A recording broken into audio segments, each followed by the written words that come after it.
Bienvenidos al Reino del Dado, el podcast en el que cada semana comentamos las novedades, hablamos y analizamos sobre juegos de mesa, con opiniones gratuitas e infundadas y de poco peso. ¡Comenzamos!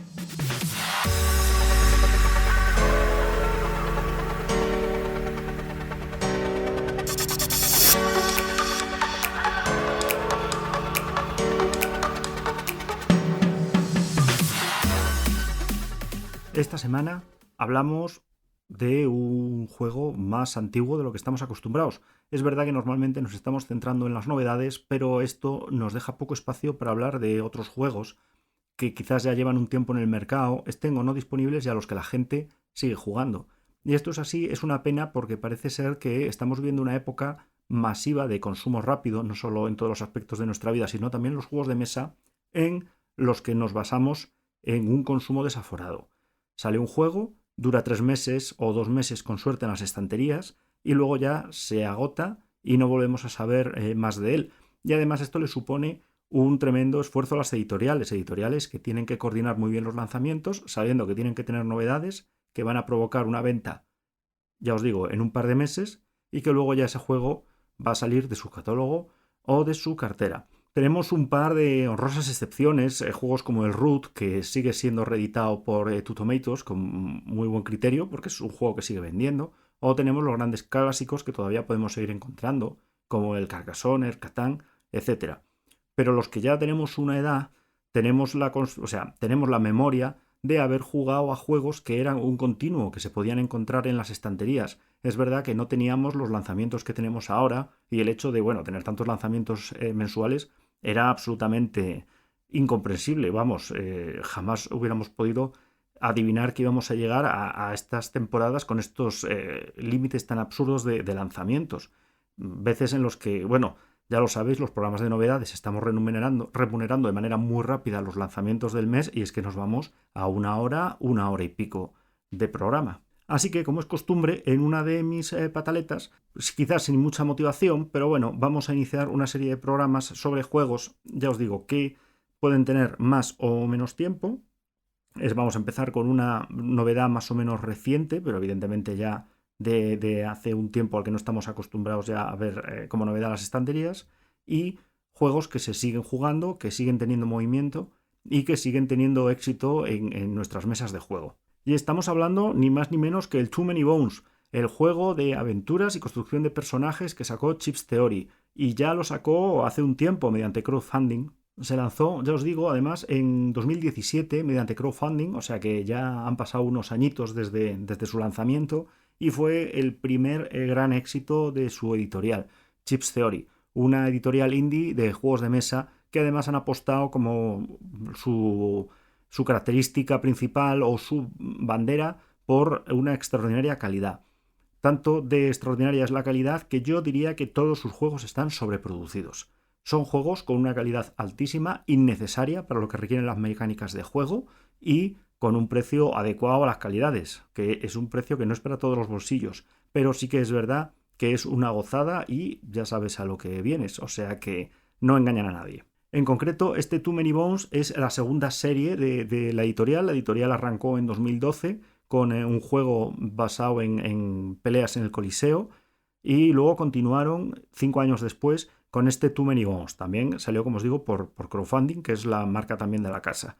Además, este Too Many Bones mantenía uno también de los criterios básicos de los juegos de Chips Theory, como indica su nombre, siempre tienen chips de póker. Muchísimos de los contadores y de las mecánicas se basan en este material. De hecho, es raro el juego de Chips Theory que no viene con varias bandejas de fichas de póker con carga adicional, lo que ya sabemos que es un síntoma de calidad y que, como os digo, aumenta el precio. Es un juego que ha tenido una larga vida, pero que además da la casualidad de que Ediciones SD Games, lo sacó en castellano, y lo sacó en castellano además hace relativamente poco. Fue en el año 2000, si no fue finales del 2023, fue el 2024. Además, es un juego, y luego entraré más en esto, que tiene unas características únicas, que le da una cualidad que no solemos ver en juegos en el mercado, y además también fue un juego, ya os digo, caro. Esta edición, la que sacaron en España, incluso fue una reedición, una caja más pequeña, con los mismos componentes y los mismos tamaños, pero se había reordenado de tal manera que ocupaba menos espacio. Una vez más, teniendo en cuenta la época en la que vivimos y los transportes por mar tan complicados, ya es imposible andar moviendo aire de un lado a otro. Too Many Bones es un juego de 1 a 4 jugadores, tiene solitario, ya empezábamos viendo esa época, y que aproximadamente dura de 60 a 90 minutos, pone la caja. En ningún caso esto es cierto. Luego vamos a entrar en ello, pero vamos, sí que es verdad que se pueden hacer determinados escenarios, quizás duran 60 minutos o incluso 90, pero si estamos orientados a la campaña, etcétera, como luego comentaré, esto es una vulgar mentira. Dicho mal y pronto. Además, quería entrar un poco en defender la mecánica del juego. Es un juego que quizás no tuvo todo el éxito que debía tener, sobre todo fundamentalmente fue porque el crowdfunding habitualmente tiene un apoyo muy claro de comunicación por parte de los creadores, de vídeos, de cómo es el juego, qué va a ocurrir, y esto no da lugar a equívocos. Sin embargo, sí es verdad que después, cuando lo sacó SD, ya aprovechándose de un poco la leyenda que tenía, estamos hablando de un juego que está por encima del 8 en la Board Game Geek, ya sabéis, en la página de referencia de juegos de mesa. Es un juego que tuvo muchísimo éxito, pero es un juego que no está orientado nada a un típico juego de Eurogame, juego de mesa competitivo. Para empezar, es cooperativo. Vamos a colaborar todos los jugadores en vencer al tirano de la mesa, al tirano escogido durante la partida. Y además vamos a tener como parte principal de su mecánica el desarrollo de unos personajes absolutamente asimétricos. Cada uno va a tener sus cualidades muy distintas, y además cada uno va a tener unos árboles de habilidades que vamos a poder ir recorriendo de manera exclusiva o en conjunto. Esto lleva a que, dependiendo del número de jugadores o de los personajes que hayamos escogido, tendrá unas estrategias más exitosas que otras. ¿Y por qué decimos esto? ¿A dónde nos lleva esto? Es un juego muy exigente, es un juego para aumentar la tolerancia a la frustración. Es un juego, además, que si jugamos con las reglas normales, básicas y planas sin más, es un juego muy difícil. Es un juego donde una mala elección de habilidades o incluso una mala planificación del despliegue a la hora de enfrentarnos a uno de los primeros monstruos y tirar los dados va a provocar que fracasemos miserablemente. De tal manera que le pone más cerca de los wargames, en los cuales estamos acostumbrados a tener una serie de escenarios fijos y vamos a ir repitiendo los escenarios, probando cosas distintas hasta conseguir el clic que nos haga superar el escenario de la manera más exitosa posible o con el menor consumo de recursos. Ya os digo, juego orientado a probar cosas distintas una tras otra hasta probar qué es lo que funciona, qué no, cuál es la relación que tienen las distintas habilidades de nuestros Garlocs y cómo funcionan, encajan y combinan de manera a obtener el mayor beneficio posible. Mayor beneficio posible que además vamos a necesitar para conseguir salvar la situación y conseguir salir adelante. Este Too Many Bones además cuenta con unos componentes de primera calidad. Las fichas de póker, los chips vienen en sus bandejas de plástico dispensadoras, monísimo todo. Las cartas que componen los eventos y el equipo son unas cartas en plástico impreso buenísimas, en cartas de lo mejor que hay. Incluso viene con unos estuches también en PVC impreso, buenísimo. Y todos los tapetes, tanto el tapete de la cuadrícula de 16 casillas de 4x4, donde vamos a escenificar los enfrentamientos con los monstruos, como los tapetes de jugador, donde vamos a ir colocando nuestros dados de habilidades, son en neopreno con los bordes cosidos. Una maravilla, impresos a todo color, fenomenal, extraordinariamente caro. Extraordinariamente caro el PvP de este juego. Cuando SD sacó la edición en español, estamos hablando de que este juego del 2017 salió, ya os digo, en el 2023 o en el 2024, 7 años después, salió a 160 eurazos, que es un desembolso bastante alto, incluso para un juego de la época. Es una caja pequeña y no olvidemos que por 140, o sea, por menos dinero del que valía este juego, podíamos comprar un monstruo semejante como el Descent, la tercera edición. Es que por tener calidad, hasta las instrucciones vienen en una calidad extraordinaria. Las láminas de ayuda que vamos a usar con las reglas específicas de cada personaje asimétrico son una maravilla y una barbaridad. Ya os digo, calidades de primer nivel, muy, muy sobreproducido. ¿Era necesario? No. ¿Es bonito y se disfruta? Sí. Un juego que llama la atención en mesa y que queda espectacular. Además, también, ¿cuál es la temática? La temática es una temática de aventuras, efectivamente, pero con mucho humor. En ella encarnamos a un Garlock. Los Garlock son unos simpáticos hombrecillos de orejas puntiagudas que quizás en un primer vistazo no estarían llamados a una vida de aventura. De hecho, ellos probablemente tampoco quieran llevar una vida de aventuras, pero el Consejo Garlock ha decidido que hay un tirano en el mundo que estaría mejor, el mundo estaría mejor sin su existencia y nos ha mandado a acabar con él. Ganas ninguna, pero obligaciones todas. Y los Garlock, que una de sus mayores características son su tenacidad y su obediencia por las normas de su comunidad, ni cortos ni perezosos, cogemos nuestros bártulos y nos encaminamos a desempeñar la misión que nos ha sido adjudicada. Además, se respira muchísimo humor en las situaciones de campaña, en cómo afrontan los Garlock sus desafíos y en cómo se toman la vida, e incluso en cómo son sus habilidades. El bárbaro que se cabrea hasta que no puede más y se queda enganchado, el médico que intenta conseguir partes de cadáveres para fabricar medicinas o antídotos, e incluso el grenadier, el especialista en demoliciones, que tiene que ir recopilando objetos del campo de batalla para poder construir detonadores y a veces lanza bombas, tanto a los suyos como a los enemigos. Pero vamos, ¿qué se le puede pedir? Nada más que daño masivo, y eso es lo que hace. La mecánica es fácil de entender y difícil de dominar. Vamos a tener una serie de turnos de campaña, vamos a sacar una carta de campaña al azar, aunque las 3 primeras son fijas, los 3 primeros días de exploración ya nos vienen dados. Y dependiendo del malo, del tirano al que nos enfrentemos, vamos a coger el pool de criaturas y vamos a juntar pues distintos tipos de criaturas para hacer ese pool el que nos vamos a enfrentar y dejar parte de las criaturas fuera, lo cual ayudará a la rejugabilidad. Tenemos unos días para recorrer el camino consiguiendo experiencia, aumentando nuestras habilidades y recopilando equipo. La experiencia nos servirá para aumentar nuestras características y conseguir nuevas habilidades mediante dados que iremos colocando en nuestro tapete de personaje, y los objetos se reflejarán por cartas que pueden ser o permanentes o consumibles y que nos ayudarán a desarrollar más capacidades o a ser más efectivos en el campo de batalla. A la hora de enfrentarnos en batalla vamos a tener un tapete con un grid de 4x4, 16 espacios. Los más externos, los más de lo que si habláramos de un tablero de ajedrez sería la línea de despliegue de las negras y la línea de despliegue de las blancas. Van a ser las líneas de despliegue de aquellos monstruos o personajes que hagan en ataques a distancia, y luego las siguientes van a ser aquellos que sean cuerpo a cuerpo. De tal manera, ya os digo que va a ser un poco, más que nada es una posición estratégica, porque no hay manera de esconderse en este campo tan minúsculo, sino elegir en qué monstruo queremos que nos pegue y cómo vamos a afrontar este combate. Vamos a colocar los enemigos, el máximo de Garlocks que podemos tener son 4, y el máximo de enemigos al que nos vamos a enfrentar en un mismo momento son 4.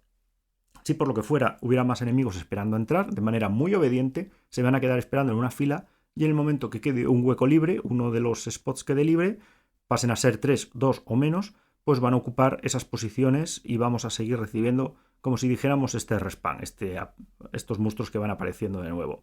Además, de manera de mantener el equilibrio, cada monstruo lleva una serie de puntos impresos en el dorso de la ficha, y vamos a usar un sistema progresivo de multiplicar los días que han pasado por el número de jugadores que somos para encontrar cuál es este número de puntos de enemigos que vamos a tener que desplegar, y que va a ir aumentando progresivamente la dificultad al mismo ritmo según el número de jugadores que tengamos. Una vez explicado esto, la mecánica es pura y dura de tiradados. Vamos a tener una serie de habilidades y unos dados de ataque y unos dados de defensa. Según nuestras características vamos a poder tirar más dados de ataque, más dados a defensa contra un límite, y todos a la vez. Y esto va a servir o bien para prevenir el daño que nos van a hacer próximamente, o bien para ejecutar daño hacia nuestros enemigos. Además, las habilidades nos van a permitir pues, cosas como curarnos, envenenar, hacer más daño, etc. Podríamos entrar en las habilidades, pero el kick de la cuestión es la cantidad de dados con la cantidad de habilidades que tiene cada personaje para escoger, lo cual permite tirar, incluso en una misma partida con el mismo tirano, por un camino u por otro, a fin de probar lo que mejor funcione, y el mismo personaje puede tener dos comportamientos, dos roles totalmente distintos. Llegará un momento que cuando hayamos progresado lo suficiente, juntando mediante las cartas de escenario que vamos superando un determinado número de puntos de avance, ya podremos localizar y enfrentarnos al tirano de turno. Una lucha desafiante que nos exigirá todo lo que hayamos aprendido y todo lo que hayamos recopilado. Hablando de tiranos, ¿no os resulta gracioso, hablando un poco de la época en la que vivimos, que una de las primeras normas de Donald Trump haya sido renombrar el Golfo como Golfo de América? ¿Será como Magallanes, que pondrán una estatua de él con Golfo de América debajo? Es que no sé cómo quedará en inglés, pero es que en castellano queda muy gracioso. Bueno, y hablando de tiranos, ya os digo, una vez que superemos al tirano, habremos cumplido nuestra misión y la partida se habrá acabado. Además, de manera muy visual, me olvidaba de comentar que en este grid estratégico que tenemos para representar el combate, vamos a colocar la ficha con nuestro retrato o la del enemigo, y luego debajo un número de fichas rojas tanto como puntos de vida que tiene, lo cual da una imagen muy visual de quién es el que tiene más vida, quién es el que tiene menos vida y cuál es el estado general de los monstruos. Queda muy visual, prescinde absolutamente de las miniaturas y es una maravilla, tanto en colores como en diseño como en ilustraciones. Es todo muy bonito.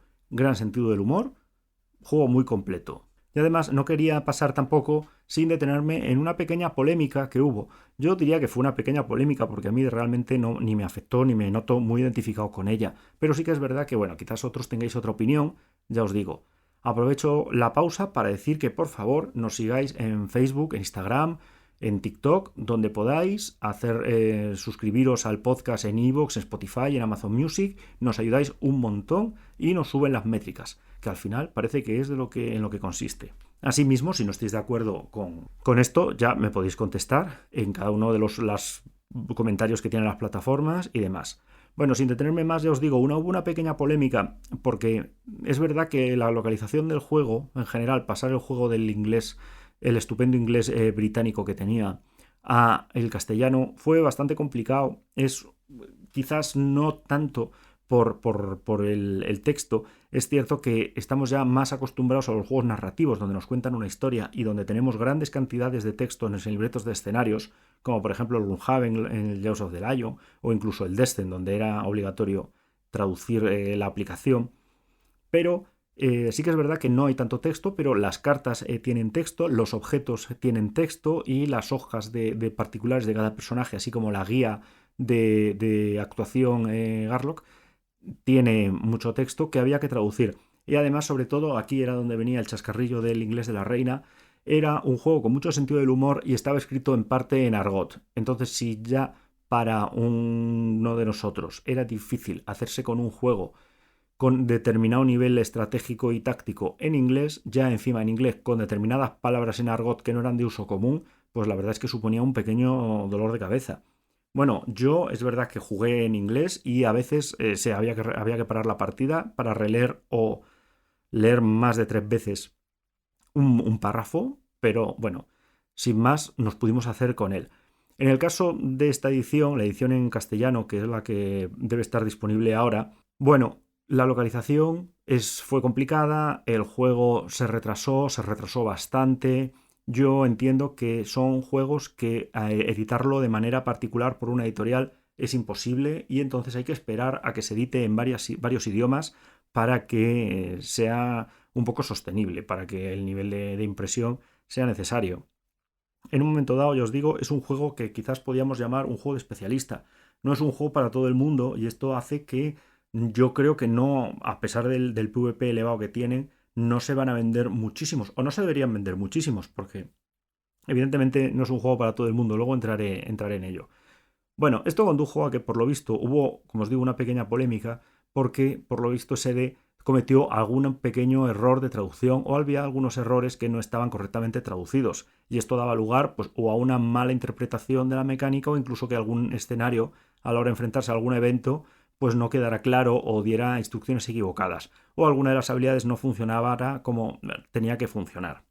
Ya os digo que esto que estáis escuchando lo está narrando una persona de una cierta edad, a pesar del tono juvenil de mi voz que os subyuga, yo lo entiendo, pero que ya voy cumpliendo unos años y me he tenido que enfrentar a localizaciones que ya no que fueran localizaciones hechas con prisa, sino incluso traducciones que había hecho una persona que era más aficionado que traductor, cobrando poco, muy poco, y con un dominio del idioma original más que cuestionable. Entonces, nosotros hemos pasado por esa época, la gente que ha jugado a traducciones de juegos como el Avance Squad Leader o juegos como quizás el Starfleet Battles, también de Wargames, o incluso juegos que nos venían traducidos del alemán en una hoja en inglés y luego lo traducíamos al castellano, con el riesgo que suponía del teléfono estropeado. Entonces el hecho de que haya un par de errores de traducción en unas cartas no hace el juego injugable en ningún caso. Yo entiendo que uno siempre cuando se deja esta cantidad de dinero, recordemos que es un juego de precio alto, hombre, siempre tendría las ganas, siempre le gustaría que el juego viniera de la manera más impoluta posible, pero la traducción está bien, las impresiones están bien, las cartas estaban bien, y es verdad que estos pequeños errores no desmerecían la calidad general del juego. ¿Molestaban un poco? Bueno, quizás un poquito de inquina sí que hay que tener a la hora de andar mirando qué era la traducción original y si queremos jugar al 100% como era y no tener problemas. Vale, eso es verdad, pero de ahí, como leí yo en algunos foros, a que el juego fuera injugable, que me parece que leí de este juego, mira, no es verdad. Nosotros hemos vivido en la época del avance de Squad Leader, que en vez de la tabla de casualties teníamos la tabla de casualidades, y durante muchos años las naves de Star Trek dispararon torpedos de 4 toneladas en vez de los photon torpedos. Entonces, no me vale. Partiendo, vamos, de esa base, ya os digo, el juego tiene sus pequeños flecos de producción, pero por el resto la producción española fue una producción brillante, con una caja igual que la edición americana e inglesa, sin reparar en gastos, con el brilli brilli, con la parte... ¿cómo se llama esto? Se me ha ido la cabeza. Con la parte brillante de impresión que tenía que tener, las tablas de Garlock vienen en el material plástico impecable, impoluto, o sea, todo lo que se le puede pedir al Too Many Bones en inglés o incluso la edición de Kickstarter se le puede pedir a la española. Incluso más porque ya os digo que la edición española vino muy apretada, segunda edición, muy adecuada a los espacios y todo fenomenal. Y entonces, ¿cuál puede ser el problema? ¿Pensamos que hay un problema con este juego? Ya os digo que es un juego que ha tenido mucho movimiento y que ha visto mucha mesa. Ha visto mesa incluso cuando el juego no era mío, ya ha visto mesa una vez que yo compré mi copia. En concreto, ya os lo he comentado, la DSD en castellano, porque cuando vi la oportunidad la aproveché. Pues es un juego que tiene problemas porque es quizás un juego, ya os digo, que no está muy bien explicado, no hay muy buena comunicación sobre en qué consiste. Es un juego que salió ya en una época en la que habíamos vivido el Descent de todo tipo y condición, habíamos pasado por El Señor de los Anillos, Viajes por la Tierra Media, o sea, una serie de juegos de aventuras. Y cuando tú pones un juego, aunque sea de 160 euros, recordemos que estábamos hablando ya de juegos de 140, etcétera, es un juego caro, pero no es un juego el doble de caro que el resto de juegos de aventuras. Cuando uno pone este juego en una estantería o en un sitio de lanzamiento y lo que ve es un bosque con un protagonista, un Garlock de ojos puntiagudos sosteniendo un escudo y una espada en actitud desafiante, pues está claro que la gente piensa que es un juego de aventuras. Y no es un juego de aventuras, no es un juego de escenarios en los que nos vamos a ir enfrentando a diversos antagonistas, intentando ir superando las adversidades y recorriendo los castillos, dungeon, lo que sea, mientras cada vez vamos creciendo a más. No, no es así. Es un juego en el cual el kit de la cuestión no va a ser tanto los malos a los que nos vamos a enfrentar, a pesar de que ya os digo hay varios y es rejugable, sino cómo vamos a ser nosotros para enfrentarnos a esos malos. Es uno en el que le vamos a estar más tiempo dando vueltas a cómo vamos a construir nuestro personaje, a cómo vamos a tener esas sinergias entre las habilidades que vamos a escoger entre los jugadores para conseguir enfrentarnos al mayor número de bichos posible, previsiblemente a todos, con la mayor cantidad de habilidades que nos puedan frenar, monstruos que cada turno van a alzar el vuelo y van a estar un turno de cada dos alejados de nuestras armas, monstruos que van a tener la capacidad de envenenarnos a distancia, o incluso monstruos que van a tener la posibilidad de que solo les vamos a poder hacer 1 de daño en cada uno de nuestros turnos, lo cual limita mucho las posibilidades ofensivas de algunos personajes. De tal manera que aunque hay en inglés una pequeña expansión que añade nuevos desafíos e incluso, creo recordar, hablo de memoria, que una serie de eventos especiales de inicio, en principio tenemos 3 eventos de inicio que vamos repitiendo siempre, 1, 2 y 3, sin ningún tipo de intermediación de azar, pero a mí la verdad es que no me molesta ya saber a lo que me voy a enfrentar porque me planteo cómo nos vamos a enfrentar a ese desafío y cómo lo vamos a hacer. Es un juego en el que sobre todo las expansiones han sido nuevos personajes jugadores, nuevas clases con nuevas habilidades dispuestos a volver a ponernos en problemas sobre cómo usar las habilidades que tienen de la mejor manera posible para obtener el mayor éxito. Llegamos, abrimos el juego y vemos que tenemos una serie de dados, un dado por cada uno de los tiranos contrarios, que ya os digo, de memoria no me sé cuántos son, pero no son muchos. Vale, por la magia de la postproducción lo he mirado, 7 tiranos con sus 7 dados especial, habilidad especial de tiranos. Luego, un porrón de dados de ataque, un porrón de dados de defensa que vamos a usar tanto los enemigos como los personajes jugadores. Y luego un montón de dados particulares de cada clase con las habilidades que tiene ese personaje, distintos árboles de habilidades con distintos dados que podemos tirar y distintos dados con distintas caras que van a combinar de distinta manera, que es donde está el kit de la cuestión. Vamos a coger un personaje, vamos a jugar, vamos a perder previsiblemente bastantes veces e incluso vamos a darnos de golpes, de cabezazos contra una pared. Y vamos a tener que volver atrás, pensamos que he hecho mal, cómo podría hacerlo mejor y de qué manera podría afrontar de una manera distinta este desafío. Y esa es el kit de la cuestión, esa es la diversión, ese es el núcleo del juego. Cuando uno llega, está acostumbrado a jugar con un personaje que va recorriendo las mazmorras, matando, consiguiendo equipo y pegando cada vez más fuerte de cara a superar los escenarios y de repente llega aquí, primer escenario, toma una mala decisión y se lo comen, entre comillas, la verdad es que nos noquean pero no se nos comen, pues claro, supone una curva de aprendizaje que quizás no todo el mundo está preparado para hacer. Requiere una resistencia muy alta a la frustración y además, sobre todo, requiere comunicar muy bien qué es el juego y en qué consiste. Mira, vas a empezar a jugar, probablemente te van a matar y es porque no, este juego no te perdona que hagas las cosas mal. Sabiéndolo, hay que darle vueltas, hay que enfrentarse y hay que saber que no pasa nada. De hecho, viene, pero debería venir más grande incluso al final de las reglas, dándote primero 3 modos de juego. Modo fácil para empezar, modo normal y luego modo difícil.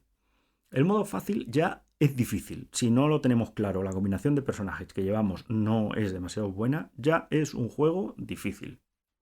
Pero aparte te lo dicen, este es tu juego. Entonces, el que se tiene que divertir eres tú. Si tú consideras que el juego te está resultando muy difícil, pues, oye, haz determinados avances con el personaje para que el personaje sea más potente de lo que debiera, o incluso haz esta maniobra para debilitar a los enemigos y demás. Esto al final es una cuestión de darle vueltas a cómo superar un puzzle, un desafío que nos están proponiendo. Y la cuestión, evidentemente, es que nos divirtamos.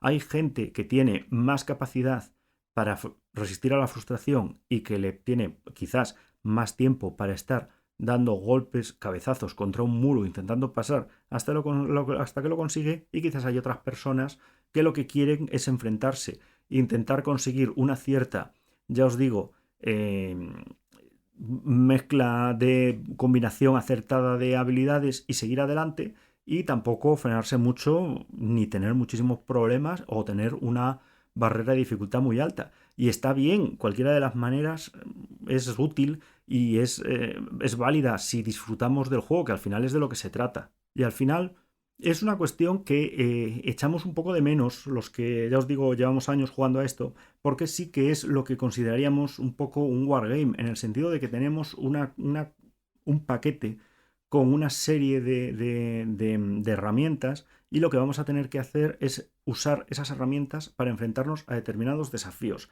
Y una vez más, la diversión no es en irnos cargando a cada uno de los tiranos, aunque está bien que haya 7 y que podamos cambiar las habilidades para cambiar el desafío y que la rejugabilidad, cambie efectivamente, pero que también una de los grandes placeres es conseguir enfrentarse con un personaje que quizás no funciona tan bien en solitario, o quizás se nos ha ocurrido una manera de interactuar con sus habilidades y ver cómo funciona el enfrentamiento y cómo somos capaces de ganar a los monstruos. Y esos villanos, esos monstruos que antes nos parecían muy complicados, a través de esta nueva manera de usar las mecánicas de las que disponíamos, son monstruos más fáciles, más accesibles o que no nos ponen en problemas y que nos permite afrontar los enfrentamientos, estos encuentros, con mayores garantías. Esto pasaba con los wargames, ya os digo, en los cuales teníamos estos mapas con estas situaciones, determinados escenarios que tampoco eran muchos y que podíamos afrontar de distintas maneras, desplegar de determinadas maneras distintas o incluso intentar estrategias para avanzar por un lado, avanzar para el otro, aprovechar determinadas unidades como unidades de vanguardia y ver qué era lo que funcionaba y qué no era lo que funcionaba. Y algunas cosas funcionaban mejor y otras cosas funcionaban peor. Y ese descubrimiento era parte del placer de disfrutar del juego. Una cosa que le pasa a este Too Many Bones, que parte del disfrute del juego es la posibilidad de probar cosas nuevas, cambiar de personaje, cambiar de árbol de habilidades que estamos escogiendo, probar unas cosas u otras. Pues empezar atacando con uno o incluso empezar defendiendo, siendo más defensivos y viendo qué es lo que nos funciona. Y además dándonos cuenta de que con un tipo de monstruo, una actitud, una estrategia es muy válida, pero con la otra friegan el suelo con nosotros. Ya os digo que los Garlock, por lo que sea, no están llamados al camino de la aventura y son parcialmente endebles, pero eso sí, muy voluntariosos y dedicados. Y en este momento en el que nos encontramos, momento en el que vemos que salen con un montón de publicidad y con un montón de ruido en las redes, determinados juegos salen, se agotan y son juegos que ya en 6 meses no se va a volver a oír hablar de ellos.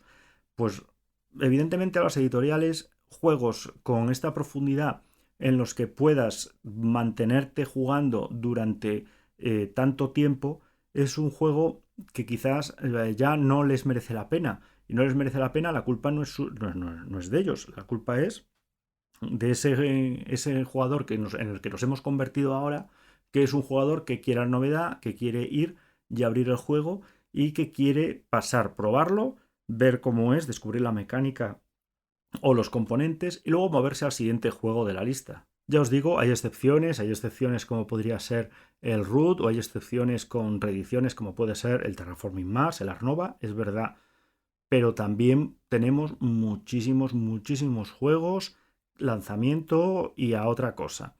Y al final es una pena porque las editoriales están destinando recursos, están encargando ilustraciones, por lo menos las que no usanía, están usando traducciones y da pena porque quizás hay juegos que sí que están llamados a estar más tiempo en nuestras mesas de juego, pero quizás por una mala comunicación, por una mala publicidad, no tienen esa oportunidad, no se dan a conocer y a lo mejor son joyas que quedan un poco apartadas. Es verdad que este Too Many Bones es un juego llamado a dedicarle muchas horas, es un juego con un precio alto, pero que le saca rendimiento, sobreproducido, sí, está sobreproducido, pero ya os digo, un juego que puede dar muchísimas sesiones de diversión si os gusta lo que ofrece y si es el juego que puede engancharos. Es un poco, me recuerda, volviendo a lo mismo, es que cuanto pasa el tiempo más me repito, le pasa al White Castle, por ejemplo. White Castle, juego buenísimo, muy comedido de precio y rejugable, juego que vas a coger y que va a haber mesa, va a funcionar, explicación rápida, partidas rápidas y estrategia profunda. Le pasa también al Brass, otro de los juegos además que va a estar en la World War Convention, bueno, lo dije en un programa, va a estar en este concurso, este campeonato mundial que hacen en Las Vegas de juegos de mesa. Tienen el Terraforming, tienen el White Castle, tienen el Brass. Y aunque quizás no seamos jugadores tan competitivos, no nos importe este campeonato desde el punto de vista de enfrentarnos a cara de perro por los puntos, sí que es verdad que cuando un campeonato escoge un juego para hacer una categoría y nombrar un campeón, tienen que ser juegos estables, juegos sólidos y juegos con ese planteamiento que va a permitir usar estrategias y competir y que sean rejugables. Ya os digo, le pasa al Brass, igual que le pasa al White Castle. El Brass es un juego sencillo en su explicación de reglas, tiene una serie de puntos importantes sobre cómo hay que construir, edificar las cosas, quizás es más difícil de entender el tema del carbón, el hierro, vale. Pero es un juego que puedes explicar en 15, 20 minutos, quizás el sistema de puntuación no quede muy claro, pero se puede explicar en 15, 20 minutos y luego el resto es pensar encima del tablero, viendo las cartas que tienes, sabiendo que las cartas son las que son y que si tú no tienes una, probablemente la tenga el otro. Y no hay más. Así que yo aquí con mi pataleta digo mi opinión. Los juegos nuevos, las novedades, está bien. A mí me gusta ir a la tienda, ver las novedades, cogerlas, palparlas, darle golpes como si fuera una ardilla con una nuez, ver cómo suenan, ver las ilustraciones y los dibujitos, está muy bien. Pero al final la experiencia, ¿qué queréis que os diga? Nos lleva a que hay una serie de juegos que son los que ven mesa, son los juegos que disfrutamos y son los juegos que turno tras turno aguantan partidas encima de la mesa, manteniéndose frescos, manteniéndose desafiantes y manteniéndose divertidos. Y estoy hablando también de juegos recientes, juegos como el Clank, cualquiera de sus versiones, juegos como el Wingspan, buenísimo, juego como el Gold Nugget, muy inspirador dentro de lo suyo que propone, muy interesante. También tenemos, por ejemplo, el Cascadia, el Spears the Jars, el juego del año siempre es una garantía. Quizás sea un pelín familiar de más para el gusto de mis grupos de juego, pero es que si sois un mínimo de jugones, es un juego que casi siempre, cada año, va a ser una garantía de éxito.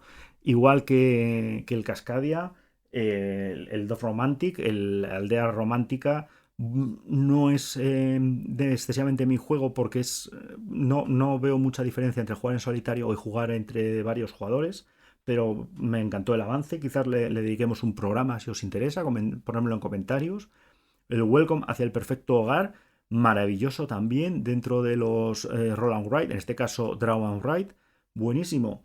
Juegos que ya tienen una temporada, juegos que han alcanzado, gracias a Dios, ya un reconocimiento que permite que estén permanentemente, se sigan sacando ediciones y que estén en las estanterías y que podamos encontrar sin problemas. Y juegos que se merecen estar ahí, pero que nos deja efectivamente el resquemor de qué ha sido de esos juegos que se nos han pasado, qué ha sido de esos juegos que no hemos podido pillar debido al mare magnum que teníamos ese mes. Es imposible cogérselo todo, es imposible jugarlo todo, y qué se nos ha pasado, qué juego que era una maravilla ha quedado ahí en el tintero y que no hemos descubierto. Y que bueno, quizás nos está esperando en la próxima convención o en la próxima quedada de juegos en el que alguien lo lleva y lo descubrimos. Sin más, me despido, yo soy Emilio, muchísimas gracias por haberme acompañado en este descenso por las montañas del conocimiento del Too Many Bones. Si os ha gustado, espero que le deis una oportunidad. Si no tenéis resistencia a la frustración, espero que no le deis una oportunidad y que os ahorréis ese mal trago. Una vez más, muchísimas gracias por estar ahí, una semana más y hasta la semana que viene. Adiós.